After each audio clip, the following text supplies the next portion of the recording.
നമസ്കാരം. കാസർഗോഡ് ലോക്സഭാ മണ്ഡലത്തിൽ നിന്ന് പര്യടനം ആരംഭിച്ച മീഡിയ വണിന്റെ ബിഗ് ഫൈറ്റ് ഇപ്പോൾ എത്തിച്ചേർന്നിരിക്കുന്നത് തളിപ്പറമ്പിലാണ്. കണ്ണൂർ ലോക്സഭാ മണ്ഡലത്തിൽ ഒരു ജില്ലയിലെ ഏറ്റവും പ്രമുഖരായ രാഷ്ട്രീയ വ്യക്തിത്വങ്ങൾ നേരിട്ട് പോരാടുന്ന ഒരു തെരഞ്ഞെടുപ്പ് എന്ന് തീർച്ചയായും കണ്ണൂരിലെ ലോക്സഭാ തെരഞ്ഞെടുപ്പിനെ വിശേഷിപ്പിക്കാൻ കഴിയും. CPM-ന്റെ ഇവിടുത്തെ ഏറ്റവും മുതിർന്ന നേതാവായ MV ജയരാജനും KPCC അധ്യക്ഷൻ K സുധാകരൻ തമ്മിൽ നേർക്കുനേരെ ഫൈറ്റ് നടക്കുമ്പോൾ BJP സ്ഥാനാർത്ഥിയായി നിശ്ചയിച്ചിട്ടുള്ള C രഘുനാഥാണ്. അദ്ദേഹം ഒരു പഴയ കോൺഗ്രസ് നേതാവ് കൂടിയാണ്. വളരെ രാഷ്ട്രീയ പ്രാധാന്യമുള്ള, രാഷ്ട്രീയം ചർച്ചയാകുന്ന ഒരു തെരഞ്ഞെടുപ്പാണ് നമുക്ക് കണ്ണൂർ മണ്ഡലത്തിൽ കാണാൻ കഴിയുന്നതെന്ന് നിസ്സംശയം പറയാൻ കഴിയും. കാരണം കണ്ണൂരിന്റെ രാഷ്ട്രീയ പാരമ്പര്യം അങ്ങനെയാണ്. പരസ്പരം കൊണ്ടും കൊടുത്തുമുള്ള പ്രചാരണങ്ങൾ അതിന്റെ ഏറ്റവും അവസാന ഘട്ടത്തിലേക്ക് കടന്നുകൊണ്ടിരിക്കുമ്പോഴാണ് തളിപ്പറമ്പിൽ നാം ഇപ്പോൾ ബിഗ് ഫൈറ്റുമായി എത്തിയിട്ടുള്ളത്. ബിഗ് ഫൈറ്റിൽ ഇന്ന് നമ്മളോടൊപ്പം പങ്കെടുക്കുന്നത് കോൺഗ്രസ് നേതാവായ റിജിൽ മാക്കുറ്റിയാണ്, കോൺഗ്രസിനെ പ്രതിനിധീകരിക്കുന്നത്. അതുപോലെ M പ്രകാശൻ മാസ്റ്റർ CPM-നെ പ്രതിനിധീകരിച്ച് നമ്മളോടൊപ്പം ഉണ്ടാകും. ബേബി സുനഗർ BJP-യുടെ സംസ്ഥാന കമ്മിറ്റി അംഗം BJP-യെ പ്രതിനിധീകരിച്ചും ബിഗ് ഫൈറ്റിൽ പങ്കെടുക്കും. ആദ്യം റിജിലിലേക്ക്. റിജിൽ, ഈ തെരഞ്ഞെടുപ്പിൽ ഒരു സിറ്റിംഗ് MP-ക്ക് വേണ്ടിയാണ് നിങ്ങൾ പ്രവർത്തിക്കുന്നത്. എന്തുകൊണ്ട് K സുധാകരനെ വീണ്ടും തെരഞ്ഞെടുക്കണം എന്നതിന് ജനങ്ങളോടുള്ള നിങ്ങളുടെ മറുപടി എന്താണ്? തീർച്ചയായും കഴിഞ്ഞ 5 വർഷക്കാലം ഈ നാട്ടിനകത്ത് അദ്ദേഹം നടത്തിയ ഇടപെടൽ, അതോടൊപ്പം തന്നെ രാജ്യത്ത് BJP-ക്ക് സംഘപരിവാറിനെതിരായിട്ടുള്ള വലിയ പോരാട്ടം ഇന്ത്യൻ നാഷണൽ കോൺഗ്രസ് നേതൃത്വം നടക്കുകയാണ്.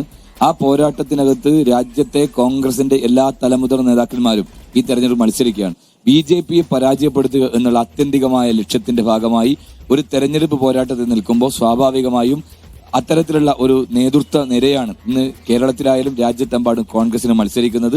ആ ഒരു പോരാട്ടത്തിൽ തന്നെയാണ് ശ്രീ K സുധാകരൻ വീണ്ടും അദ്ദേഹം കണ്ണൂരിലെ പാർലമെന്റ് സ്ഥാനാർത്ഥിയായി, ഐക്യജനാധിപത്യ മുന്നണിയുടെ സ്ഥാനാർത്ഥിയായി അദ്ദേഹം വന്നിട്ടുള്ളത്.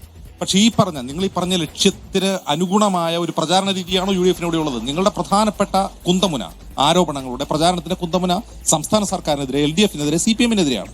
അല്ല, ഞങ്ങൾ തീർച്ചയായും രാജ്യത്തിനെതിരെ നടത്തിക്കൊണ്ടിരിക്കുന്ന നരേന്ദ്രമോദിക്കെതിരെയുള്ള ശക്തമായ പോരാട്ടമാണ്. ആ പോരാട്ടം ഈ തെരഞ്ഞെടുപ്പിലെമ്പാടും ഞങ്ങൾ ഉയർത്തിക്കൊണ്ടിരിക്കുന്നുണ്ട്. ഈ തെരഞ്ഞെടുപ്പിൽ ഇന്ത്യ മുന്നണി അധികാരത്തിൽ വരും എന്നെ സംബന്ധിച്ച് ഞങ്ങൾക്കൊരു തർക്കവുമില്ല. കാരണം ആ രൂപത്തിലുള്ള രാഷ്ട്രീയ മാറ്റം ഇന്ന് രാജ്യത്തുണ്ടായിക്കൊണ്ടിരിക്കുന്നു. കേരളത്തിൽ പ്രത്യേകിച്ച് ഐക്യജനാധിപത്യ മുന്നണി കഴിഞ്ഞ തവണ 19 സീറ്റിൽ നമ്മൾ വിജയിച്ച് കയറിയതാണ്. ഇത്തവണ 2020 എന്ന രൂപത്തിലേക്ക് ഞങ്ങൾ മുമ്പോട്ട് പോകും. രാജ്യത്തെ മോദി സർക്കാരിനെതിരായും അതോടൊപ്പം കേരളത്തിൽ മോദിയുടെ ഘടകകക്ഷിയെ പ്രവർത്തിക്കുന്ന പിണറായി വിജയനെതിരായും. കാരണം കേരളത്തിൽ നരേന്ദ്രമോദിയുടെ ഘടകകക്ഷി മന്ത്രിസ്ഥാനമുള്ള ഏക സംസ്ഥാനം കേരളമാണ്. ജനതാദൾ എന്ന് പറയുന്ന പാർട്ടി ഇന്ന് മോദിയുടെ കൂടെയാണ്, കേരളത്തിൽ പിണറായിയുടെ കൂടെയാണ്. അപ്പൊ ഇവർക്കെതിരെ രണ്ടുപേർക്കും എതിരെയുള്ള ശക്തമായ പോരാട്ടമാണ് ഞങ്ങൾ നടത്തിക്കൊണ്ടിരിക്കുന്നത്. പക്ഷേ ഇന്ത്യ മുന്നണി അധികാരത്തിലെത്തിയാൽ CPM അതിലുണ്ടാകും. പിണറായി വിജയന്റെ പാർട്ടി ഉണ്ടാവുമെന്ന് അറിയില്ല. സീതാറാം യെച്ചൂരിയിൽ നിൽക്കുന്നുണ്ട്. പിണറായി വിജയൻ ഏത് രൂപത്തിലാണ് നരേന്ദ്രമോദിയായിട്ടുള്ള പെരുമാറ്റം എന്ന് നമുക്ക് നന്നായിട്ട് അറിയാൻ സാധിക്കും. അങ്ങനെയാണെങ്കിൽ പിണറായി വിജയൻ ആദ്യം ചെയ്യേണ്ടത് അദ്ദേഹത്തിന്റെ മന്ത്രിസഭയിൽ നിന്ന് കൃഷ്ണൻകുട്ടിയോട് കടക്ക് പുറത്തു എന്ന് പറയാം. ഞങ്ങൾ ഇത് ഇന്ത്യ മുന്നണിയുടെ ഭാഗമെന്ന് പറയാം. മോദിയുടെ ഘടകകക്ഷി ഉക്കത്തിൽ തോളിൽ വെച്ചുകൊണ്ട് BJP വിരുദ്ധത പ്രസംഗിക്കുന്നത് ഈ നാട്ടിലെ ജനങ്ങൾക്ക് നന്നായിട്ട് അറിയാം.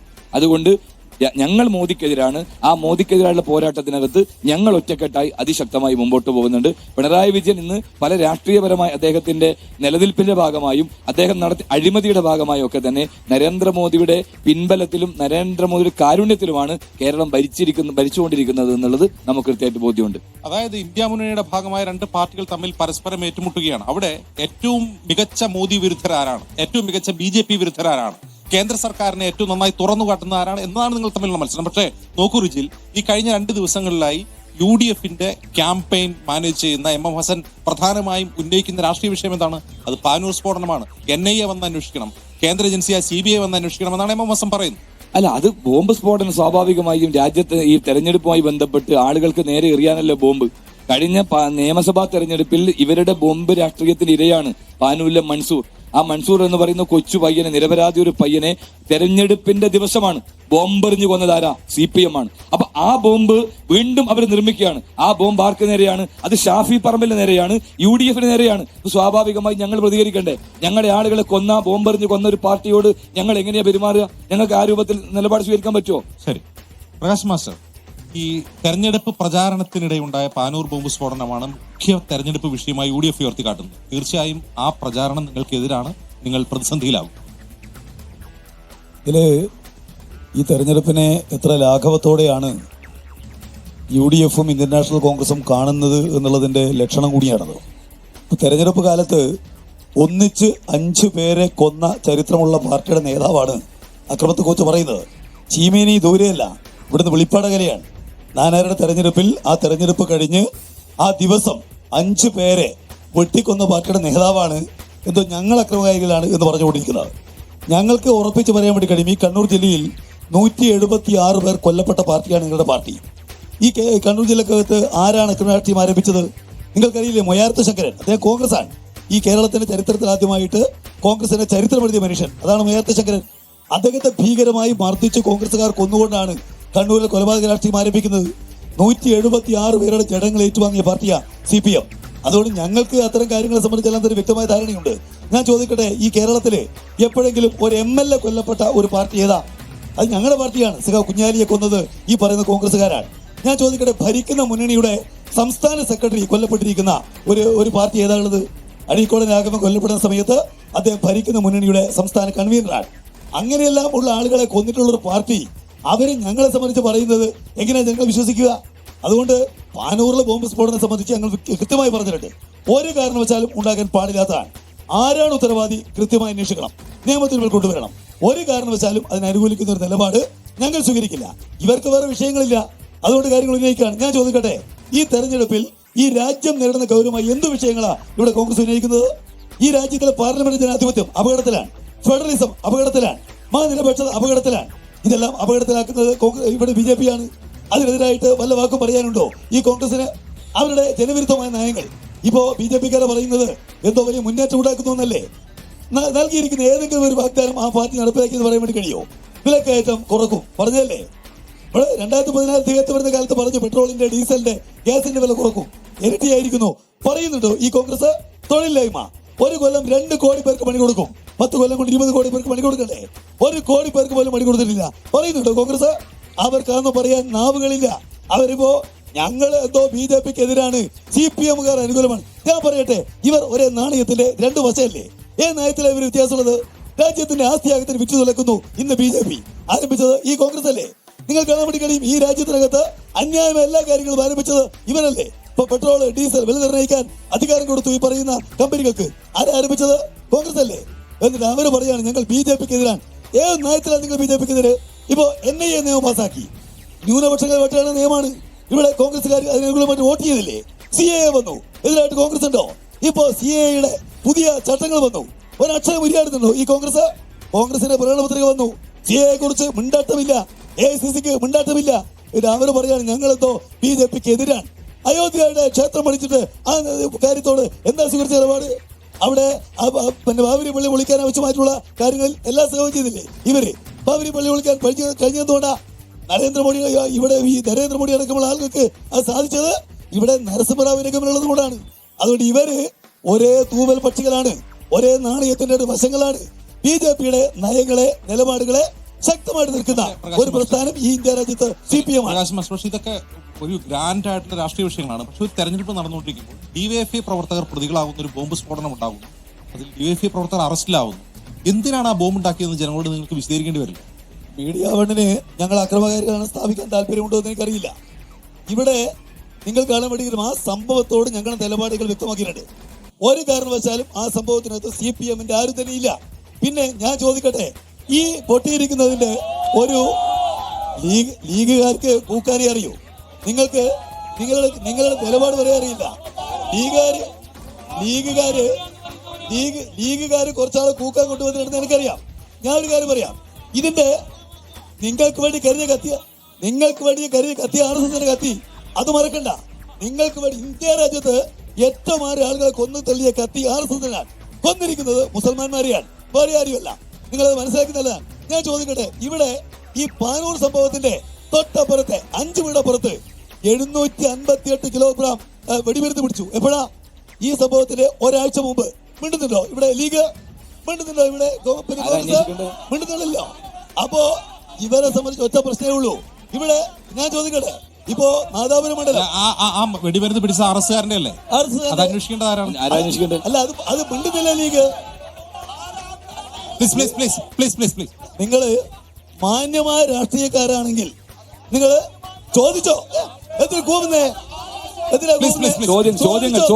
നിങ്ങൾക്ക് നിങ്ങൾക്ക് ചോദ്യം ഇതിപ്പോ എന്റെ സമയം Please, please. അവിടെ ഇരിക്ക്. മൈക്ക് അങ്ങനെയൊന്നും പേടിപ്പിച്ചാൽ അത് നടക്കില്ലെന്ന് Please, please, അത് please, നടക്കില്ലെന്ന് please. നിങ്ങൾക്ക് ചോദിക്കാൻ സമയമുള്ളപ്പോൾ നിങ്ങൾ ചോദിച്ചോ, ഞാൻ പറയും. ഞാൻ പറയാനാ വന്നിരിക്കുന്നത്. അല്ല കൂക്കല് അത് മാന്യല്ല. ലീഗിന്റെ പണി അതാണെന്ന് എനിക്കറിയില്ല. ആള് കൂക്കല് ഇതിലങ്ങനെ കൂക്കുന്നേ. ഞാൻ പറയുന്നത് കേൾക്കുന്ന നാട്ടുകാർ കേൾക്കട്ടെ. ഇവിടെ ഞാൻ ചോദിക്കട്ടെ, ഇതേ മണ്ഡലം നാദാപുരം മണ്ഡലം അവിടെയാണല്ലോ നേരത്തെ ബോംബ് പൊട്ടുമ്പോ ഒരേ സ്ഥലത്ത് 5 ലീഗുകാർ കൊല്ലപ്പെട്ടത് നമ്മൾ കണ്ടതല്ലേ. ഇതിന്റെ തൊട്ടടുത്ത് അവിടെയാണല്ലോ RSSകാർ 2 സ്ഥലത്ത് 2 പേര് വീതം കൊല്ലപ്പെട്ടത് നമ്മൾ കണ്ടിട്ടുള്ള കാര്യമല്ലേ. അതിന് പറയുന്നു ബോംബ് നിർമ്മിക്കുന്നത് ഞങ്ങളാണ്. ഇപ്പോ മിനിഞ്ഞാന്ന് പിടിച്ച ബോംബ് നാദാപുരം നമ്മുടെ അടുത്ത് പൊട്ടിച്ചല്ലോ. ആരാ പൊട്ടിച്ച? ലീഗുകാരല്ലേ. ഇപ്പോൾ പത്രത്തിലെല്ലാം വാർത്ത കാണല്ലോ. എന്നിട്ട് നാദാപുരത്തെ ഏത് ബോംബാണ്? നാദാപുരം മണ്ഡലത്തിൽ മെനഞ്ഞാന്ന് ബോംബ് സ്ഫോടനമുണ്ട്. അത് നടത്തിയിരിക്കുന്നത് ഈ ലീഗുകാരാണ്. പക്ഷേ എം എം ഹസൻ ഇന്ന് ആരോപിക്കുന്നത് ഈ case Panoor bomb case NIA അന്വേഷണം CBI അന്വേഷണം എന്നാണ്. അവർക്ക് ഈ പറയുന്ന പോലെ ഈ മകൻ മരിച്ചിട്ടായാലും മരുമകളുടെ കണ്ണീര് കാണണം എന്ന് വിചാരിക്കുന്ന നിലപാടുണ്ടല്ലോ, അതാ കോൺഗ്രസ് നിലപാട്. അവർക്ക് ഇവിടെ കേരളത്തില് ഇടതുപക്ഷത്തിനെതിരായിട്ട് സംസാരിക്കണം. മറ്റു ആർക്കെന്താ വേറെ നിലപാടുള്ളത്? രാജ്യത്തിനകത്തുള്ള കാര്യങ്ങളെ സംബന്ധിച്ച് അവർക്ക് ഒന്നുമില്ല. ബേബി സുനക, ഈ പ്രധാനപ്പെട്ട പോരാട്ടം ഇവർ തമ്മിലാണ് എന്നൊരു പ്രതീതി ജനിപ്പിക്കുന്ന വിധം രാഷ്ട്രീയം ആ രീതിയിലാണ് ചർച്ചയാവുന്നത്. പ്രത്യേകിച്ചും പാനൂർ ബോംബ് സ്ഫോടനം ഒരു പ്രധാന ചർച്ചയാവുന്നു. മറ്റൊന്ന് സംസ്ഥാനത്ത് നിലനിൽക്കുന്ന ചില ഭരണവിരുദ്ധ വികാരങ്ങളെ UDF ഉപയോഗിക്കുന്നു. അതേസമയം കേന്ദ്രത്തിനെതിരായ ജനരോഷത്തെ LDFും ഉപയോഗിക്കുന്നു. ഇവിടെ ഒരു മുൻ കോൺഗ്രസ് നേതാവിനെ സ്ഥാനാർത്ഥിയാക്കിക്കൊണ്ട് BJP എന്താണ് സ്ഥാപിക്കാൻ ശ്രമിക്കുന്നത്? ആദ്യമായി എൻ്റെ പ്രിയപ്പെട്ട ജനാധിപത്യ വിശ്വാസികൾക്ക് നമസ്കാരം, നല്ല നമസ്കാരം. ഞാനിവിടെ നിങ്ങളെ ആരെയും ലീഗുകാരനായിട്ടോ കോൺഗ്രസിനായിട്ടോ കാണുന്നില്ല. ജനാധിപത്യ വിശ്വാസികളാണ്. നിങ്ങളുടെ കയ്യിൽ ചോദ്യങ്ങളുണ്ടാവും. അത് സ്വാഭാവികമായും നേരിടാനുള്ള കരുത്തും ശക്തിയും നമുക്കുണ്ടാവണം. അതാണ് എൻ്റെ മര്യാദ. ഞാൻ വരുമ്പോൾ തന്നെ കേട്ടത് RSSകാരൻ്റെ കയ്യിലുള്ള കത്തി ലീഗുകാരനെ കൊല്ലാനാണ് വെച്ചിരിക്കുന്നത്. അതാണ് ഞാൻ കേൾക്കുന്നത് വരുമ്പോൾ തന്നെ. ഒരു ഉത്തരവാദിത്വമുള്ള രാഷ്ട്രീയ പാർട്ടിയുടെ ഉത്തരവാദിത്വമുള്ള വലിയ നേതാവ് നിങ്ങളോട് പറയുകയാണ് RSSകാരൻ കത്തിയും കരുതി നിങ്ങളെ കൊല്ലാൻ കാത്തിരിക്കുന്നു. എത്രമാത്രം ജനാധിപത്യ ബോധം അതിൻ്റെ അകത്തുണ്ട് എന്നുള്ളത് നിങ്ങൾക്ക് മനസ്സിലാക്കിയാൽ മതി. അതായത് നിങ്ങളെല്ലാം ഭയപ്പെട്ടിരിക്കുകയാണ്, നിങ്ങളെല്ലാം പേടിച്ചോടിക്കൊണ്ടിരിക്കുകയാണ്. അതുകൊണ്ട് നിങ്ങളെ കൊല്ലാൻ RSSകാരൻ ബാക്കിൽ നിൽക്കുന്നുണ്ട്. അതുകൊണ്ട് നിങ്ങളെല്ലാം എൻ്റെ ചുറ്റും വന്നു നിന്നോ, ഞാൻ നിങ്ങളെ സംരക്ഷിക്കാം. ഇതാണ് അയാൾ പറയുന്നത്. നാദാപുരത്തും തലശ്ശേരിയിലും പള്ളികളിലെ ആക്രമണങ്ങൾ നടത്തിയ ആരാന്നുള്ളത് ഇന്നാട്ടുകാർ ആരും മറന്നുപോയിട്ടുണ്ടാവില്ല. RSSകാരനില്ലാത്ത തലശ്ശേരിയിൽ, RSSകാരന്റെ പ്രവർത്തനം ആരംഭിക്കാത്ത തലശ്ശേരിയിൽ 18ഓളം പള്ളികൾ തച്ച് തകർത്ത് നിങ്ങൾ ആരും മറന്നുപോയിട്ടുണ്ടാവില്ല. തലശ്ശേരി കലാപത്തില് ജസ്റ്റിസ് റിപ്പോർട്ട് പറയുന്നത് നിങ്ങളുടെ പേരാണ്. ഞാൻ പറഞ്ഞു കേട്ടെ, ഞാൻ പറഞ്ഞു കഴിഞ്ഞാട്ടെ, നിങ്ങൾ പറഞ്ഞോളൂ. അപ്പോ ഇതുപോലെ ഇത് ഇവിടുത്തെ മുഴുവൻ ആളുകൾക്കും അറിയാം. ലീഗിന്റെ സമ്മന്നതരായ നേതാക്കൾക്ക് അറിയാം ഈ വിഷയങ്ങളൊക്കെ. അതുപോലെ അവിടുത്തെ അന്നാട്ടിലെ സാധാരണക്കാരായ മുസ്ലിങ്ങൾക്ക് അറിയാം ഈ കാര്യങ്ങളൊക്കെ. ഇതൊന്നും ഞാൻ പറയേണ്ട ആവശ്യമില്ല. ഏതും കമ്മീഷൻ അന്വേഷിച്ച് തെളിയിക്കേണ്ട കാര്യമില്ല. നാട്ടുകാർക്ക് അറിയാം ഈ കാര്യങ്ങളൊക്കെ. അതുകൊണ്ട് ആ ഭാഗത്തൊക്കെ ഞാൻ പോകുന്നില്ല. എന്തായാലും നിങ്ങളോട് ഒരു കാര്യം എനിക്ക് ഉറപ്പ് തരാൻ പറ്റും. മോദിയുടെ ഗ്യാരണ്ടി അത് നിങ്ങൾക്കും ബാധക, എല്ലാവർക്കും ബാധക. ഞാൻ പറഞ്ഞുതരാം, ഞാൻ പറയട്ടെ, പറഞ്ഞു കേട്ടെ. എന്താണ് മോദിയുടെ ഗ്യാരണ്ടി? നിങ്ങൾ എന്നെ പറയാൻ അനുവദിച്ചാൽ ഞാൻ പറയൂ, അല്ലെങ്കിൽ നിങ്ങൾ എനിക്ക് പറയാൻ പറ്റില്ല. എന്താണ് മോദിയുടെ ഗ്യാരണ്ടി? കാരണം ഇന്ന് നിങ്ങളുടെ മുന്നില് തൊട്ടപ്പുറത്ത് 6 വരി പാത കടന്നു പോകാൻ എല്ലാ ഭാഗത്തിലും തയ്യാറായിരിക്കുക. കൃത്യം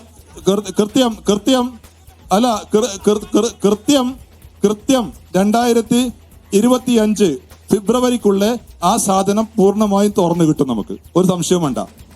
അത് ഇവിടുന്ന് ഈ സ്ഥലത്തുനിന്ന് ഈ കണ്ണൂരിൽ നിന്ന് കാസർഗോഡേക്കല്ല സംഭവം ഇവിടുന്ന് പൻവേലിൽ നിന്ന് കന്യാകുമാരി വരെ ദേശീയ പാതയാ, വലിയ പാതയാ, 6 വരി പാതയാ. അതിന്റെ മുകളിൽ നിന്നിട്ട് ആരും എളിഞ്ഞു നിൽക്കേണ്ട ആവശ്യമില്ല. ഇത് മോദിയുടെ ഗ്യാരണ്ടി. ഞാൻ പറഞ്ഞു, ഈ 6 വരി പാതയിൽ ഈ പൻവേലിൽ നിന്ന് കന്യാകുമാരി വരെ പോകുന്നതാണെന്ന് പറഞ്ഞല്ലോ. ഒരു സംസ്ഥാനത്തിന് ഭൂമി ഏറ്റെടുക്കലിന് 5000 കോടി കൊടുക്കേണ്ടി വന്നത് കേരളത്തിന് മാത്രമാണ്. അല്ലല്ല, നിങ്ങൾ ഈ തെറ്റിദ്ധരിപ്പിക്കാൻ പാടില്ല. നിങ്ങൾ ഈ ഉത്തരവാദപ്പെട്ട മീഡിയ ആളുകള് ഇത്തരത്തിലുള്ള തെറ്റിദ്ധാരണപരമായിട്ടുള്ള കാര്യങ്ങൾ നിങ്ങൾ പറയാൻ പാടില്ല. കാരണം ഈ ദേശീയപാതയില് പല ഗ്രാമങ്ങളിലും പല നാടുകളിലും പല സംസ്ഥാനങ്ങളിലും സൗജന്യമായിട്ടാണ് നമുക്ക് ഭൂമി കിട്ടിയത്. കേരളത്തിൽ മാത്രം ഭൂമിയുടെ വില 20 കോടി ഉറുപ്പ്യ. 20 കോടി ഉറുപ്പ്യ, 20,000 കോടി രൂപ, 20,000 കോടി രൂപ ഭൂമി കേരളത്തിൽ മാത്രമാണ്. ഇതിന് പുറത്തെവിടെ അങ്ങനെ ആവശ്യം വന്നിട്ടില്ല. ഏതായാലും അതിന്റെ 4 തരുന്ന് പറഞ്ഞു, അത് പൂർണ്ണമായും കിട്ടിയിട്ടില്ല. പോട്ടെ, ഇവിടെ ഇതുപോലത്തെ 16ഓളം ഹൈവേകളുണ്ട്, നാഷണൽ ഹൈവേ. ഈ ഒരേ ഒരു ഹൈവേക്ക് മാത്രമാണ് ഭൂമി ഏറ്റെടുക്കുന്നതിന്റെ 4 തരാന്ന് പറഞ്ഞേ. ചെലവെത്രയാ? 1,00,000 കോടിക്കുമുള്ള ചെലവ് ഈ ഹൈവേക്ക്. 1,00,000 കോടി. അതിന്റെ അകത്തുനിന്ന് 5% സാധനം തരാന്ന് പറഞ്ഞിട്ട് ഞാനാണ് ഇതിന്റെ ഉടമസ്ഥൻ എന്ന് പറഞ്ഞ എന്താ അർത്ഥം? അതുപോട്ടെ, ആ ഭാഗത്തേക്ക് പോകുന്നില്ല. മോദിയുടെ ഗ്യാരണ്ടി എന്താണ്? ഇതൊരു ഗ്യാരണ്ടിയാ.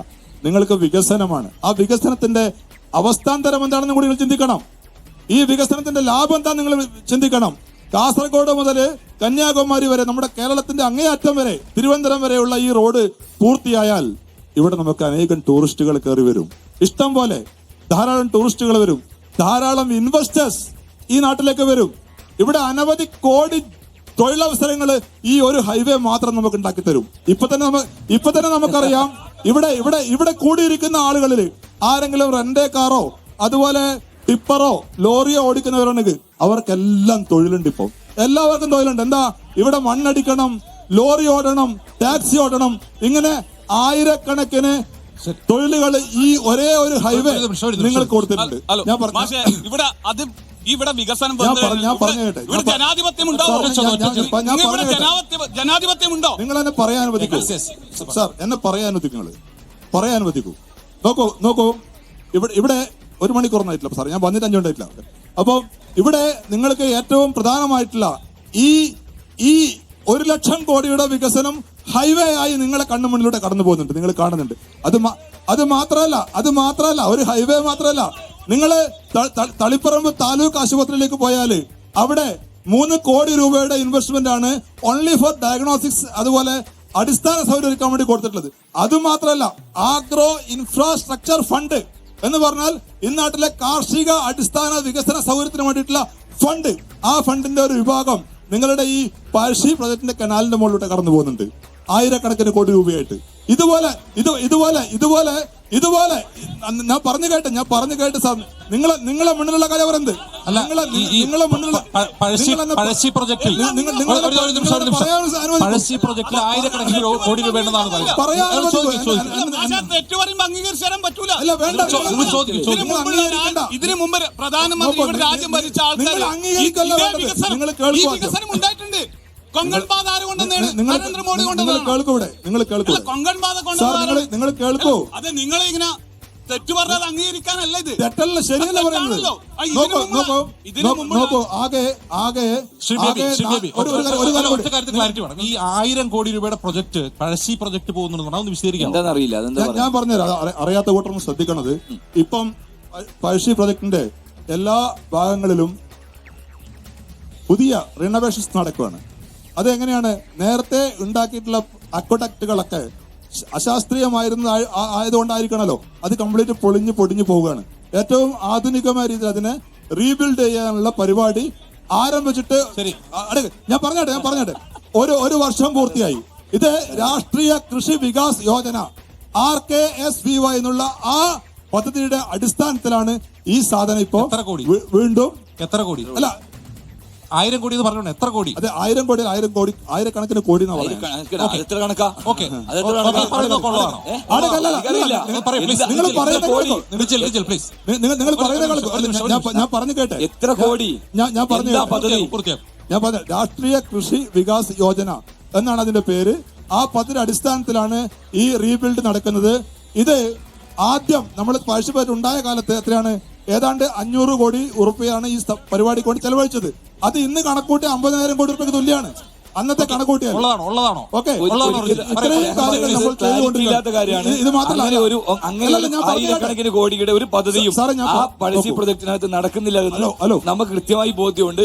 ഏത് പദ്ധതിയാണ് എന്ന് അദ്ദേഹം പറയണം. ആയിരക്കണക്കിന് കോടിയാണ്. എന്താണ് ആയിരക്കണക്കിന് കോടി? ഞാൻ പറയട്ടെ ഒരുപാട് സമയം കാര്യം എന്റെ ചോദിച്ച ചോദ്യങ്ങൾക്ക് ഉത്തരം പറയട്ടെ. അപ്പൊ അത് മാത്രമല്ല, ഒരു മിനിറ്റ് സാർ പറയാൻ വിടൂ. രാഷ്ട്രീയ കൃഷി വികാസ് യോജന എന്ന പദ്ധതി അടിസ്ഥാനത്തിലാണ് ഈ നിങ്ങൾ ചെയ്യുന്നത്. ഒരു മിനിറ്റ് അത് കഴിഞ്ഞിട്ടില്ല. എന്താണ് രാഷ്ട്രീയ എത്ര രൂപ പഴശ്ശി പ്രോജക്ടിന് കൊടുത്തു? മാത്രമല്ല, അല്ല, പഴശ്ശി പ്രോജക്ടിന് എത്ര രൂപ കൊടുത്തു? നിങ്ങൾ അതിന്റെ മാത്രമായി നോക്കൂ. നമുക്ക് എത്ര പണം കൊടുത്തു പഴശ്ശി പ്രോജക്ട്? ശരിയല്ല. അല്ലല്ല, എത്ര പണം കൊടുത്തു പഴശ്ശി പ്രോജക്ടിന്? ഞാൻ കൃത്യമായ എമൗണ്ട് അല്ല പറഞ്ഞത്.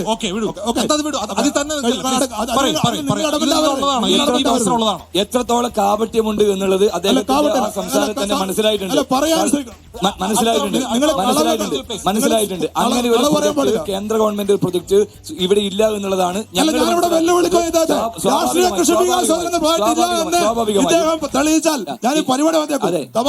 ഞാൻ പറയട്ടെ. എന്ത് കേന്ദ്ര ഗവൺമെന്റിന് മാത്രം എങ്ങനെയാണ് സ്വാഭാവികമായും ഒന്ന് ഈ പറയുന്ന കാര്യങ്ങളൊക്കെ തന്നെ ഈ പറയുന്ന കാര്യങ്ങൾ കളവാണ് എന്നതിനെ സംബന്ധിച്ച് ഒരു തർക്കമില്ലാത്ത കാര്യമാണ്.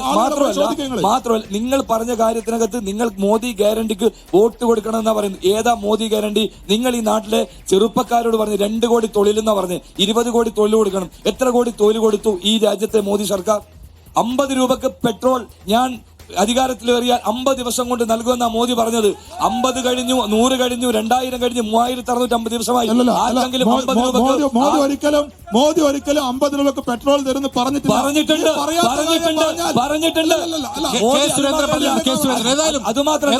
കേന്ദ്രത്തിനെതിരായി ശക്തമായ എന്നുള്ളത് കൂടി കണ്ണൂരിലെ തെരഞ്ഞെടുപ്പ് വിഷയമായി മാറുകയാണ്. ഞാൻ പ്രേക്ഷകർക്ക് ഉന്നയിക്കാനുള്ള ചോദ്യങ്ങളിലേക്ക് കൂടി വരാം. വളരെ പെട്ടെന്ന് ഒരു ഇടവേളയ്ക്ക് ശേഷം ഒരു ബ്രേക്ക്.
തളിപ്പറമ്പിൽ എത്തിച്ചേർന്നിരിക്കുന്ന ബിഗ് ഫൈറ്റിന്റെ ആദ്യ റൗണ്ട് സമാപിക്കുമ്പോൾ ഓരോ സ്ഥാനാർത്ഥികൾക്കും വേണ്ടി രാഷ്ട്രീയ പ്രതിനിധികൾക്ക് എന്താണ് പറയാനുള്ളത് എന്നാണ് നാം ആദ്യം കേട്ടത്. ഇനി പ്രേക്ഷകരായി നിൽക്കുന്ന ആളുകളിൽ നിന്ന് ഈ രാഷ്ട്രീയ പ്രതിനിധികളുള്ള ചോദ്യങ്ങളിലേക്കാണ് പോകുന്നത്. കാരണം കേന്ദ്ര സർക്കാരിനെതിരെ ആരാണ് മികച്ച എതിർപ്പ് ഉയർത്തുന്നത്, ആരാണ് അവരെ കൂടുതൽ വിമർശിക്കുന്നത് എന്നോടൊപ്പം തന്നെ സംസ്ഥാനത്ത് നിലനിൽക്കുന്ന ഭരണവിരുദ്ധ വികാരം കൂടി UDF ഉയർത്തുകയാണ്. അതേസമയം തന്നെ മോദിയുടെ ഗ്യാരണ്ടി എന്ന വികസന അജണ്ട മുന്നോട്ട് വയ്ക്കുന്നു BJP. പ്രേക്ഷകർക്ക് എന്താണ് ഈ രാഷ്ട്രീയ പ്രതിനിധികളോട് ചോദിക്കാനുള്ളതെന്നാണ് ആദ്യം നോക്കേണ്ടത്. ചോദിക്കും. ഈ ന്യൂനപക്ഷങ്ങളുടെ മൊത്തം സംരക്ഷണം ഈ കേരളത്തിന്റെ ഇട്ടാവട്ടത്തിൽ നിന്നുകൊണ്ട് ഞങ്ങൾ ഏറ്റെടുത്തുകൊള്ളാമെന്ന് പറയുന്ന CPM-ന്റെ പ്രതിനിധി പ്രകാശ് മാസ്റ്ററോടാണ് എന്റെ ചോദ്യം. 2016-ൽ ഇടതുപക്ഷം ഒന്നാം പിണറായി സർക്കാർ അധികാരത്തിൽ വന്ന ആദ്യ നാളുകളിൽ നടന്ന 2 പ്രമാദമായ കൊലപാതകങ്ങളുണ്ട്. കേരളത്തെ പിടിച്ചുലച്ച 2 കൊലപാതകം. ഒന്ന് കൊടിഞ്ഞിയിലെ ഫൈസലും രണ്ടാമത്തത് കാസർഗോഡുള്ള റിയാസ് മൗലവിയും. ആ 2 കൊലപാതകം നടന്നിട്ട് 7 വർഷം കഴിഞ്ഞിട്ടും ഇതുവരെയായി അതിൽപ്പെട്ട ഒരു പ്രതികൾക്കെങ്കിലും ശിക്ഷ വാങ്ങിച്ചു കൊടുക്കാൻ കേരളത്തിന്റെ പോലീസിനോ പ്രോസിക്യൂഷനോ കഴിഞ്ഞിട്ടുണ്ടോ എന്നുള്ളതാണ് ചോദ്യം. ഇവിടെ RSS-ഉം CPM-ഉം തമ്മിൽ അന്തർധാരയല്ല, പരസ്യമായ ധാരണയാണ് നിലനിൽക്കുന്നത് എന്ന് അന്നം തിന്നുന്ന ഏതാളുകൾക്കും ഇതിലൂടെ വ്യക്തമാവുന്നതാണ്. പ്രകാശ് മാസ്റ്റർ, ഇവിടെ ഞാൻ പറഞ്ഞതിനെ സംബന്ധിച്ച് നേരത്തെ BJP പ്രതിനിധി പറഞ്ഞതിലൊരു തിരുത്ത് ആവശ്യമുണ്ട്. ഞാൻ പറഞ്ഞ ഇന്ത്യ രാജ്യത്തെ ഏറ്റവും ഏറെ ആളുകളെ കൊന്ന പാർട്ടി RSS ആണ്. അവർ കൊന്നത് ലീഗിനെയാണെന്ന് ഞാൻ പറഞ്ഞിട്ടില്ല, മുസ്ലിങ്ങളെയാണ്. അത് കണക്കാണ്. പിന്നെ ന്യൂനപക്ഷങ്ങളുടെ താല്പര്യങ്ങൾ സംരക്ഷിക്കുന്നതുമായി ബന്ധപ്പെട്ട് ആരാണ് ന്യൂനപക്ഷങ്ങൾക്ക് അനുകൂലമായി നിൽക്കുന്നത് എന്നുള്ളത് ലീഗിൽ നിൽക്കുന്നവർ ഒഴിച്ച് ബാക്കി എല്ലാ മുസ്ലിങ്ങൾക്ക് കൃത്യമായിട്ട് മനസ്സിലാവും. ഇപ്പോൾ നമ്മുടെ രാജ്യത്ത് നടന്നുകൊണ്ടിരിക്കുന്ന സംഭവങ്ങളെ വളരെ ഗൗരവത്തോടെ വീക്ഷിക്കാൻ നിങ്ങൾക്കായില്ലെങ്കിൽ വരും കാലത്ത് ഈ രാജ്യത്ത് എന്താണ് സംഭവിക്കുന്നതിനെ സംബന്ധിച്ച് നിങ്ങൾ ഉത്കണ്ഠപ്പെടേണ്ടി വരും. ഇപ്പോഴെന്താ സംഭവിച്ചുകൊണ്ടിരിക്കുന്നത്? ഏറ്റവും ഒടുവിലായിട്ട് CAA സംബന്ധിക്കുന്ന ഇത് വന്നു. ഞങ്ങൾ ഉറപ്പിച്ചു പറഞ്ഞു, CAA വന്നപ്പോൾ തന്നെ ഇന്ത്യയിൽ ഒറ്റ സ്റ്റേറ്റ് ആണ് പറഞ്ഞത് ഞങ്ങൾ അത് നടപ്പാക്കുന്ന പ്രശ്നമില്ല. ഇപ്പോഴാവട്ടെ 870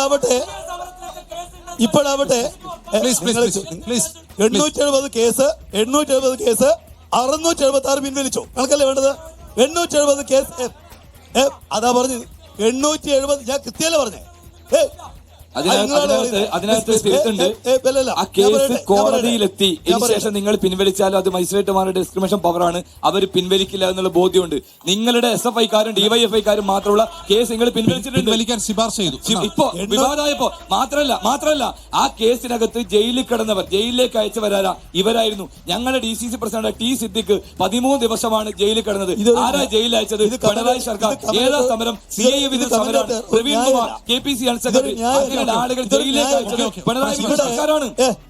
അങ്ങനെ പിന്നെ കോൺഗ്രസ് മാത്രം ഞാനിവിടെ പറഞ്ഞതിന് ഞാനാണല്ലോ പറയേണ്ടത്. ഇന്ത്യയിൽ ന്യൂനപക്ഷങ്ങളുടെ താല്പര്യം സംരക്ഷിക്കുന്നത് ആരാണ് എന്ന് ന്യൂനപക്ഷത്തിൽപ്പെട്ട എല്ലാവർക്കും അറിയാം. ഒടുവിലത്തെ വിഷയം CAA ആണല്ലോ. CAA വന്നപ്പോൾ നടന്നിരിക്കുന്നത് എന്താ? ഇന്ത്യ രാജ്യത്ത് ഒരൊറ്റ സ്റ്റേറ്റ് ആണ് CAA നിയമം നടപ്പിലാക്കില്ല എന്ന് പറഞ്ഞത് പിണറായി വിജയൻ ഭരിക്കുന്ന കേരളം. ഇന്ത്യയിൽ ഒറ്റ സ്റ്റേറ്റ് ആണ് ഈ കാര്യം സംബന്ധിച്ച് സുപ്രീം കോടതിയിൽ പോയിട്ടുള്ള ഒരൊറ്റ സ്റ്റേറ്റേ ഉള്ളൂ. പോലെയുള്ള ദേശീയ ഗവൺമെന്റിന്റെ അധികാരമുള്ള കാര്യങ്ങൾ നടപ്പിലാക്കാതിരിക്കാനുള്ള ഒരു അവകാശവും ഒരു സ്റ്റേറ്റിനും ഇല്ല. ഒരു സ്റ്റേറ്റിനും അതെന്തായാലും നടപ്പാക്കില്ല. ഒരു സ്റ്റേറ്റ് ഞങ്ങൾ പറഞ്ഞിട്ടുണ്ട്. അത് നിങ്ങളുടെ ഈ ഇൻഡാസ് ഉണ്ടല്ലോ, അത് അറബിക്കടലിൽ വലിച്ച് ഞങ്ങൾ രാജ്യത്തിലോടത്തോളം കാലം അത് അനുവദിക്കില്ല. ശരി. അല്ല, ഈ ജനം സംസാരിക്കുന്നത് മനസ്സിലാവും. ദേശീയ അധ്യക്ഷൻ ആരാ പറയാത്തത്? ഈ പൗരത്വ നിയമം ഉൾപ്പെടെയുള്ള കരി നിയമം പിൻവലിക്കെന്ന് പറഞ്ഞ പാർട്ടി കോൺഗ്രസ്. സുധാകരനെയും രാഹുൽ ഗാന്ധിനെയും വെച്ചിട്ട് രാഹുൽ ഗാന്ധിയുടെ നിലപാട് പൗരത്വ നിയമം പിൻവലിക്കുമോ ഇല്ലയോ എന്ന് ഇപ്പൊ പറയാൻ ചോദിച്ചാൽ പറയോ? രാഹുൽ ഗാന്ധിക്ക് കോൺഗ്രസിനും ഒരു നിലപാട്.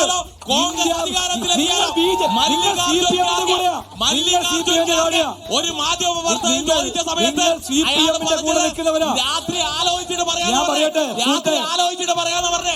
എത്ര രാത്രി കഴിഞ്ഞു? എത്ര രാത്രി കഴിഞ്ഞു? എന്നിട്ട് അത് കേട്ട് ചിരിച്ചു നിങ്ങളുടെ പാർട്ടിയുടെ സംസ്ഥാന സെക്രട്ടറി ബംഗാളിൽ മുഹമ്മദ് സലീം മത്സരിക്കുന്ന എവിടെയാണെന്നറിയോ? മൂർഷിദാബാദിൽ ആരെ കൂടെയാണെന്നറിയോ? കോൺഗ്രസിന്റെ കൂടെ. കോൺഗ്രസിനെയാണ് വിശ്വസിക്കാൻ പറ്റുന്ന കക്ഷിയെന്ന് പൊളിറ്റ് ബ്യൂറോ മെമ്പറായ മുഹമ്മദ് സലീം പറഞ്ഞിട്ടുണ്ട്. നിങ്ങൾക്ക് കേരളത്തിൽ മാത്രം ഈ പ്രശ്നം.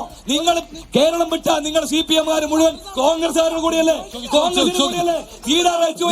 ഒരു question. റിജിൽ, ഒരു question. ആ ഏജന്റായ മോദിയുടെ ഏജന്റായ ഇന്ന് ഉച്ചക്ക് എംഎംഎസ് എന്താ പറഞ്ഞ സിഎനെ പറ്റി ഒരു കാര്യവും പ്രകടന പത്രികയിൽ എഴുതാൻ ഞങ്ങൾക്ക് താല്പര്യമില്ല.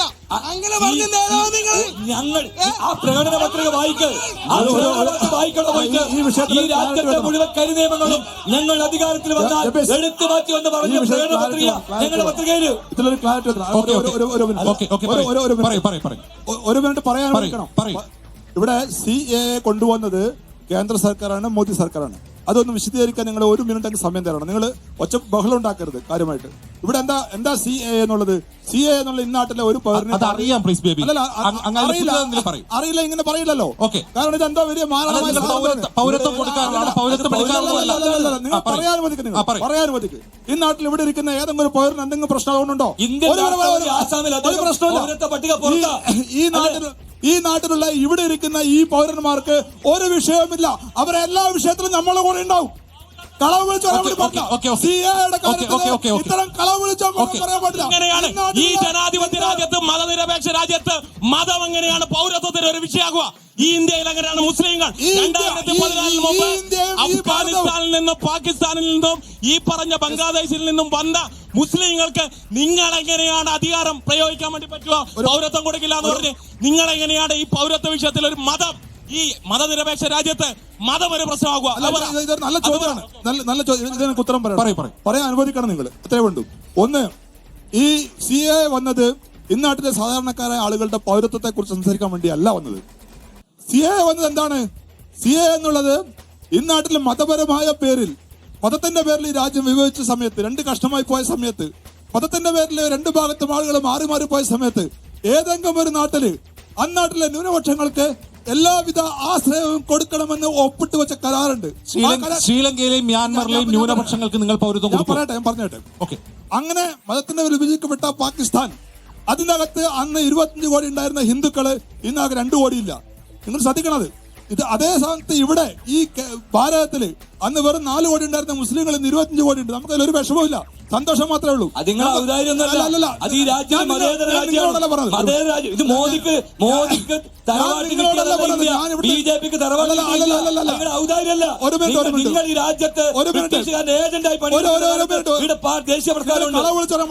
ഞാൻ പറയട്ടെ, പൗരത്വത്തിന് എങ്ങനെയാണ് മതം?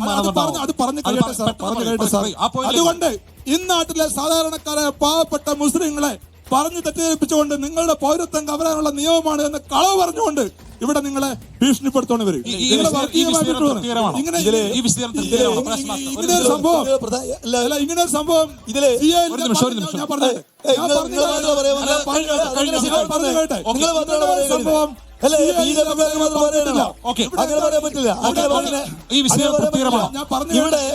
ഇവിടെ മുസ്ലിങ്ങളെ വേട്ടയാടാൻ വേണ്ടി മാത്രമാണ് യഥാർത്ഥത്തിൽ CAA എന്ന് പറയുന്ന നിയമത്തിനകത്ത് ഭേദഗതി വന്നത്. ഇന്ത്യ രാജ്യത്ത്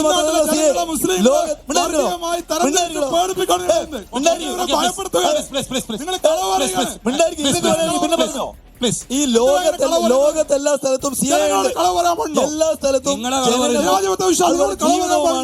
ഇവിടെ നടത്തിക്കൊണ്ടിരിക്കുന്നത് ഇങ്ങനെയല്ലല്ലോ. അല്ല മാഷെ, പറയുന്നതിനകത്ത് ഒരു കാര്യത്തില്ലാത്ത ഇയാൾ എന്ത് ചർച്ചക്കാ വന്നിട്ടുള്ളത്? BJP പ്രതിനിധിയുടെ തന്നെ ചോദ്യം. നിങ്ങള് പറഞ്ഞു 6 രാജ്യക്കാർക്ക് ന്യൂനപക്ഷങ്ങൾക്ക് ഇവിടെ പൗരത്വം കൊടുക്കുന്നില്ല. ഉണ്ടോ? പാകിസ്ഥാനിന് കൊടുക്കുന്നുണ്ട് ന്യൂനപക്ഷ മുസ്ലിങ്ങൾക്ക്, ആസാമിലെ മുസ്ലിങ്ങൾക്ക് കൊടുക്കുന്നുണ്ടോ? നിങ്ങളിപ്പോ മനസ്സിലാവില്ല നിങ്ങൾക്ക് ചോദ്യം. നിങ്ങൾ പഴശ്ശിക്ക് 1 കോടി കൊടുക്കുന്ന 1000 കോടി കൊടുക്കുന്ന വ്യക്തിയാണ്. ഞാൻ ചോദിക്കട്ടെ, പാകിസ്ഥാനിലെ മുസ്ലിമിന്, ബംഗ്ലാദേശിലെ മുസ്ലിമിന്, മ്യാൻമറിലെ മുസ്ലിമിന് ഇവർക്കൊക്കെ ഇവിടെ പൗരത്വം കൊടുക്കുന്നുണ്ടോ? എവിടെ പറ.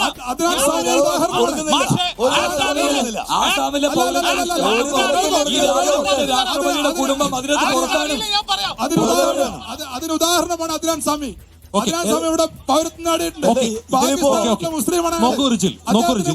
ഇവിടെ നിങ്ങൾ സംസ്ഥാന സർക്കാരിനെതിരായിട്ടുള്ള ഭരണവിരുദ്ധ വികാരത്തെ പ്രധാനമാക്കുമ്പോൾ ജനങ്ങളുടെ പ്രതികരണം എന്താണ്? പൗരത്വ നിയമമാണ്, നിങ്ങൾ അതിൽ ഊന്നുന്നില്ല എന്ന വിമർശനം CPM. ഒരിക്കലുമില്ല.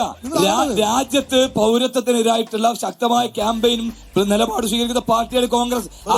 തർക്കമില്ലാത്ത കാര്യമാണ്. നിങ്ങൾക്ക് അതിനകത്ത് നിങ്ങളുടെ പ്രചാരണ സാമഗ്രിയിൽ എത്ര പ്രാവശ്യം ഈ പൗരത്വ വിഷയം ഉന്നയിക്കുന്നുണ്ട്.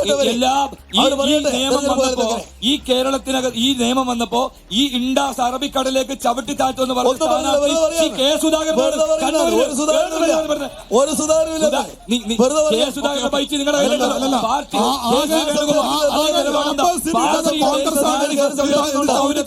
നടപ്പാക്കില്ലെന്ന് ഞങ്ങൾ പറഞ്ഞിട്ടുണ്ട്.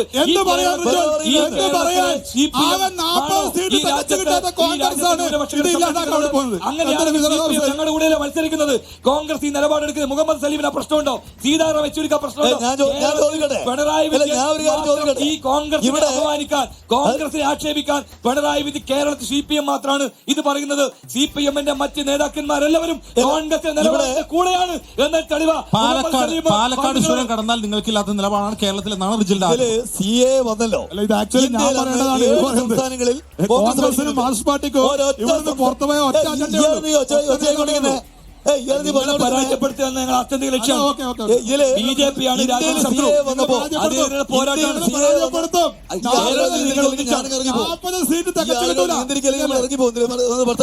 അയാൾ വന്ന് പറഞ്ഞുകൊണ്ടിരിക്കുന്നതാണെന്നില്ലേ? അയാൾക്ക് മാത്രമേ ശബ്ദമുള്ളൂ. ഇതാണ് വിഷയം. നിങ്ങൾ കേരളത്തിന് പുറത്തില്ലാത്ത നിലപാടാണ് കേരളത്തിൽ. ഇന്ത്യ രാജ്യത്ത് CA വന്നപ്പോ 7 സ്റ്റേറ്റ് കോൺഗ്രസ് ഭരിക്കുന്നതാണ്.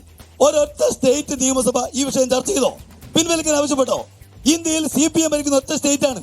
ഞങ്ങൾ പ്രത്യേക സഭാ സമ്മേളനം ചേർന്നു, പാസ്സാക്കാൻ പാടില്ല എന്ന് പറഞ്ഞു. 2, ഇവിടെ 7 സ്റ്റേറ്റുകളിൽ കോൺഗ്രസുകാർ ഭരിക്കുമ്പോ അവിടെ ഒരൊറ്റ സ്റ്റേറ്റ് പോലും സുപ്രീം കോടതി പോയില്ലല്ലോ. കേരളം മാത്രമാണ് സുപ്രീം കോടതി പോയ 7 സ്റ്റേറ്റ്.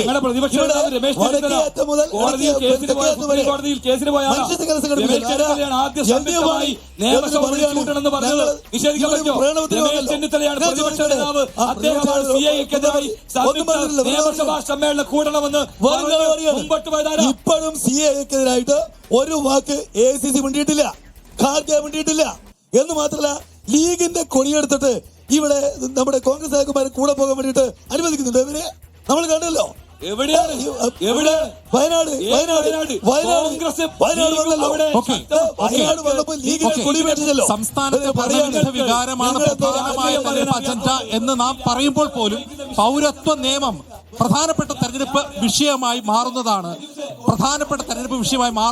നാം ഇപ്പോൾ കാണുന്നത്. ഇടവേളക്കിടയിലും ശബ്ദമുഖരിതമാണ്. തർക്കം കൊണ്ട് വളരെ ബഹളമയമാണ് ബിഗ് ഫൈറ്റ് തളിപ്പറമ്പിൽ. നമുക്ക് ഏതായാലും പ്രേക്ഷകരുടെ ചില പ്രതികരണങ്ങളിലേക്ക് കൂടി, ചോദ്യങ്ങളിലേക്ക് കൂടി പോകേണ്ടതുണ്ട്. ചോദിക്കോ. ഒരു നിമിഷം. ചോദിക്കൂ. ഒരു ചോദ്യം ചോദിച്ചിട്ട് അതിന് കൃത്യമായ ഉത്തരം മാഷ് ഇതുവരെ പറഞ്ഞില്ല. ഈ റിയാസ് മൗലവിയെ കൊന്നത് RSSകാരാണെന്ന് എല്ലാവർക്കും ബോധ്യമുള്ള കാര്യമാണ്. ആ RSSകാരാണെന്നുള്ള വസ്തുത ഒന്ന് കോടതിയിൽ വാദിച്ചെടുക്കാനെങ്കിലും, കോടതിയിൽ സ്ഥാപിക്കാനെങ്കിലും നിങ്ങളുടെ പ്രോസിക്യൂഷനും പോലീസിനും നിങ്ങളുടെ സംവിധാനത്തിനും ഇതുവരെ കഴിഞ്ഞ. എന്നിട്ട് CA ഇവിടെ നടപ്പിലാക്കൂല, ന്യൂനപക്ഷങ്ങളെ സംരക്ഷിക്കുന്നെല്ലാം പറയുമ്പോ ചിരിയാ വരുന്നു മാഷെ. ചെയ്യാത്ത കാര്യം തെളിയിക്കാൻ അവർക്ക് സാധിക്കില്ല. ചിരിക്കുന്നവർ ഭീകരമായ വാർത്തകൾ കേൾക്കാൻ ഇരിക്കുന്നതേ ഉള്ളൂ. അന്ന് കരയേണ്ടതായിട്ട് വരും. ഒരു ഇന്ത്യ രാജ്യത്ത് നിങ്ങളെ എങ്ങനെയാണ് ഈ കോൺഗ്രസ് സംരക്ഷിക്കുന്നത് നിങ്ങൾക്കറിയാലോ. ബാബരി പള്ളി പൊളിക്കുമ്പോ തടയാൻ കഴിഞ്ഞിട്ടില്ല. അയോധ്യ ക്ഷേത്രം പണിയുമ്പോ തടയാൻ കഴിഞ്ഞിട്ടില്ല. ഇവിടെ CA വരുമ്പോ തടയാൻ കഴിഞ്ഞിട്ടില്ല. ഒരു കാര്യത്തിലും ഈ പറയുന്ന മുസ്ലിങ്ങളെ വേട്ടയാടുമ്പോ ഒന്നും കോൺഗ്രസ് ചെയ്തിട്ടുമില്ല. ഇവിടെ CA വന്നു. ഞാൻ ചോദിക്കട്ടെ, CA വന്ന സമയത്ത് ഒരൊറ്റ കോൺഗ്രസ് നേതാവ് മിണ്ടിയോ? CA വന്നപ്പോ ഒരൊറ്റ കോൺഗ്രസ് നേതാവ് മിണ്ടിയോ? ഞങ്ങളുടെ സീതാറാം യെച്ചൂരി കേസ് പ്രതിയായിരുന്നു. നിങ്ങൾ ഏത് പാർട്ടിക്കാരെങ്ങനെയുള്ളത്? ഞാൻ ചോദിക്കട്ടെ, ഇന്ത്യയിൽ ഏത് പാർട്ടിയാണ് നിൽക്കുന്നത്? പാർട്ടിയാണെന്ന് പറയട്ടെ. വെറുതെ ഇങ്ങനെ മേലടിക്കാണ് നിങ്ങൾക്ക്. മുസ്ലിം ഇത്തവണ UDF-ന് കിട്ടില്ല എന്ന് ഭയമുണ്ട്. നിങ്ങൾക്ക് BJP-കാരോടും കോൺഗ്രസിന്റെ പോകുന്നില്ലെന്ന് നിങ്ങൾക്ക് മനസ്സിലാവും. ഈ തെരഞ്ഞെടുപ്പിൽ നല്ലതുപോലെ ന്യൂനപക്ഷം LDF-ന് കൂടെ വെക്കുമെന്നുള്ളത് അതൊന്നും നടക്കാത്ത സ്വപ്നമാണ്.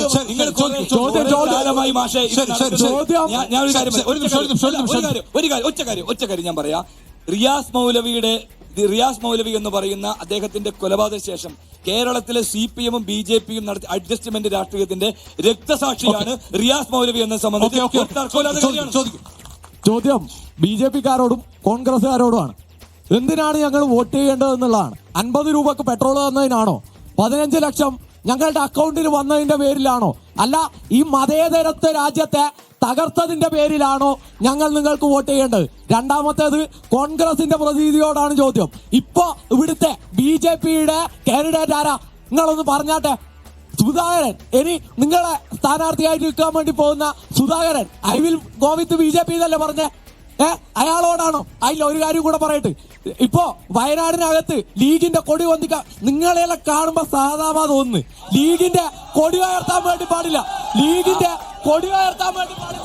ആര് okay okay okay okay okay okay please please please please please please please please please please please please please please please please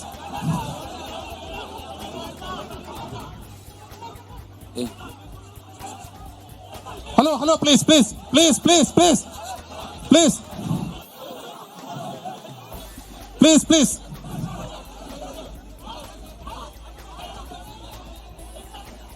please please please please please അടങ്ങിയിരിക്കണം. പ്ലീസ് പ്ലീസ് പ്ലീസ് പ്ലീസ് പ്രകോപിതരാവരുത്. ചർച്ചയ്ക്കാണ് നിങ്ങൾ വന്നത്, പ്രകോപിതരാവരുത്. Please please please Rijil ഒന്ന് പറയണം. Rijil Prakash master ഒന്ന് പറയണം. പ്ലീസ് പരിപാടി നടക്കട്ടെ. പ്രകാശ് മാസ്റ്റർ ഒന്ന് പറയണം. പ്ലീസ് പരിപാടി നടക്കട്ടെ. പ്രകാശ് മാസ്റ്റർ പ്ലീസ് ഒന്ന് പറയണം. അണികളോട് പറയണം. ആളുകൾ Irshad please please please please please Rajeev please please please നിങ്ങൾ അടങ്ങിയിരിക്കണം. പ്രകോപിതരാവരുത്, അടങ്ങിയിരിക്കണം. Please please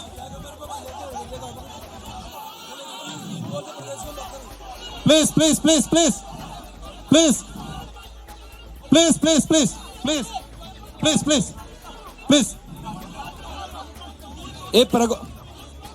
please please please please please ഈ ചർച്ചയാണ് പ്ലീസ് പ്ലീസ് നിർത്ത് പ്രകാശ് മാസ്റ്റർ പ്ലീസ് ഒന്ന് പറയൂ. പ്ലീസ് പ്ലീസ് ഒന്ന് പറയൂ പ്ലീസ്. അഷ്റഫേ please Rijil please please please please please please please please please please Rijil ഒന്ന് പറയൂ. എല്ലാരും മാന്യമായ ചർച്ച നമുക്ക് മാന്യമായി അവസാനിപ്പിക്കാം. Please please please please please please please please please please വളരെ വളരെ വളരെ ജനാധിപത്യപരമായി മുന്നോട്ട് പോയിക്കൊണ്ടിരുന്ന ഒരു ചർച്ചയായിരുന്നു. അത് വളരെ ദൗർഭാഗ്യകരമായി ചിലർ പ്രകോപിതരാവുകയും അത് ഒരു ഒട്ടും സുഖകരമല്ലാത്ത ഒരു പരിസമാപ്തിയിലേക്ക് ചർച്ച പോവുകയാണ്. നിങ്ങളൊന്ന് പ്രകോപിതരാവാതെ അടങ്ങിയിരിക്കണമെന്ന് അഭ്യർത്ഥിക്കാനുള്ളത്. പ്ലീസ് പ്ലീസ് റിജിൽ പ്ലീസ് ഒന്ന് പറയും. പ്രകാശ് ഒന്ന് നിർത്ത് രണ്ടുപേരും ഇർഷാദ് പ്രശ്നം ഒഴിവാക്ക്. അലങ്കോലാക്കാൻ വന്നതെല്ലാം എല്ലാവരും കൂടി തന്നെ. നിങ്ങളൊന്ന് ഇറങ്ങി പ്ലീസ്. പ്രകാശ് മാസ്റ്റർ പ്ലീസ് ഒന്ന് പറയും.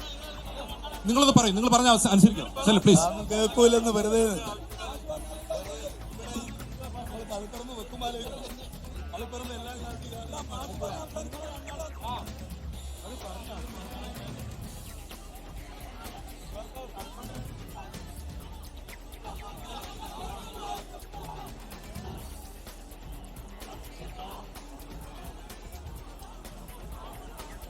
നേതാക്കന്മാർ ആവശ്യപ്പെടുകയാണ്, അവർ നിരന്തരം ആവശ്യപ്പെടുകയാണ്. പക്ഷെ അണികൾ അത് അംഗീകരിക്കാൻ തയ്യാറാവുന്നില്ല എന്നുള്ളത് ദൗർഭാഗ്യകരമാണ്. പ്ലീസ് നിങ്ങൾ പ്രകോപിതരാവാതെ സീറ്റുകളിൽ ഇരിക്കണമെന്ന് അഭ്യർത്ഥിക്കുകയാണ്. പ്ലീസ് പ്ലീസ്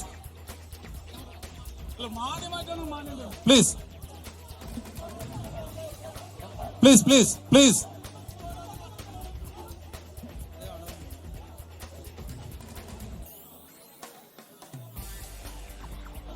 പ്ലീസ് പ്ലീസ് നിങ്ങൾ ശാന്തരാകൂ. പ്ലീസ്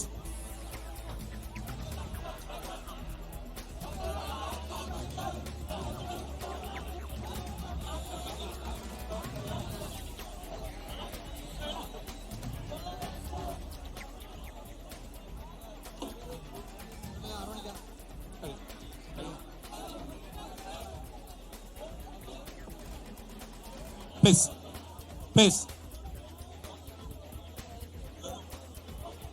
ഇത്രയും പ്രകോപിതരായ പ്രേക്ഷകരുള്ള ഒരു ഘട്ടത്തിൽ ഈ ചർച്ച മുന്നോട്ട് പോകാൻ സാധ്യമല്ലാത്ത ഒരു സാഹചര്യം ഉണ്ടായിരിക്കുകയാണ്. വളരെ ദൗർഭാഗ്യകരമാണത്, വളരെ ദൗർഭാഗ്യകരമാണ്. ദയവേത് നിങ്ങളുടെ നേതാക്കളുടെ ആഹ്വാനം ചെവിക്കൊണ്ടെങ്കിൽ നിങ്ങളൊന്ന് ശാന്തരാവണമെന്ന് അഭ്യർത്ഥിക്കുകയാണ്. Please please.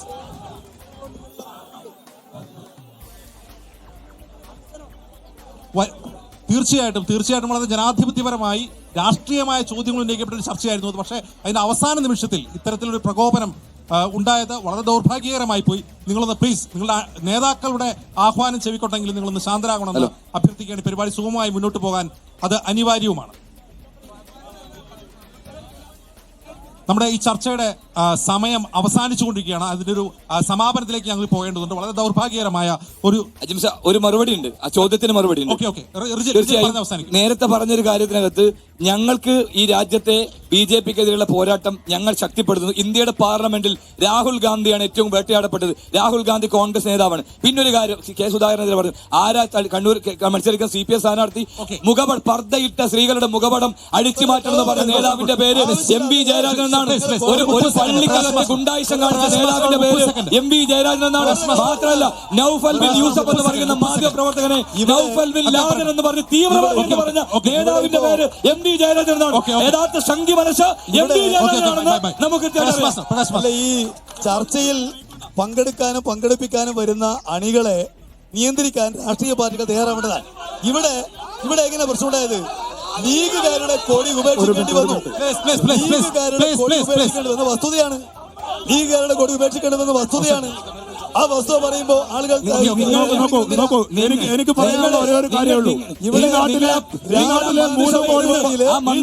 3 കോടി പാവങ്ങൾക്ക് വീട് കൊടുത്ത ചോദ്യങ്ങൾ അവസാനിക്കുന്നില്ല. ചോദ്യങ്ങൾ ബാക്കിയാക്കിയാണ് തളിപ്പറമ്പിലെ ബിഗ് ഫൈറ്റ് നമുക്കിവിടെ സമാപ്തി കുറിക്കേണ്ടി വരുന്നു. വളരെ ദൗർഭാഗ്യകരമായി ചില സംഭവവികാസങ്ങൾ ഈ ചർച്ചയ്ക്കിടെ ഉണ്ടായി.